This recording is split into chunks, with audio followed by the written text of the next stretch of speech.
Plongez au 19e siècle au château de Kergro-Hadez à Brélès. Ces 3 visiteurs sont enfermés dans une pièce de la bâtisse construite en 1598. Ils participent à un escape game ou jeu d'évasion. Sorte de cluée de grandeur nature, les participants doivent d'abord prendre connaissance du scénario. Ici, le jeu commence lors d'un banquet.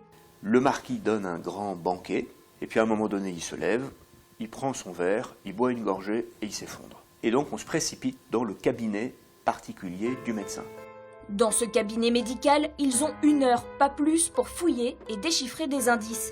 Ils devront résoudre une trentaine d'énigmes pour trouver le code ou la clé pour sortir. L'idée principale des escape games, c'est la cohésion. Le jeu se joue en équipe de 3 à 6 personnes. La perception diffère selon les participants.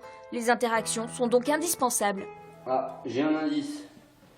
Le mort à la tête pleine. Le mort. Le mort. C'est pas le marquis.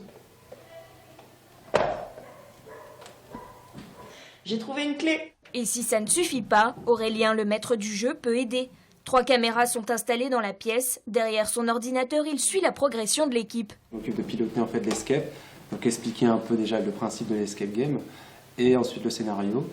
Et donc derrière, moi je pilote donc avec l'aide des caméras et de mon micro, je les guide un peu lorsqu'ils sont bloqués parce que ça reste un jeu. Et le principe bien sûr c'est de s'amuser et de résoudre donc les énigmes au bout d'1 heure. Après 60 minutes de jeu, les joueurs semblent apprécier l'immersion. Le côté escape game est très sympathique, le fait qu'on soit dans un cadre exceptionnel et rajoute encore de l'intérêt. J'ai fait des escape games sur Nantes qui étaient très sympas aussi, mais ici on a le cadre en plus. Fort de leur succès, les propriétaires du château de Kergro-Hadez réfléchissent déjà à un second jeu d'évasion pour 2017.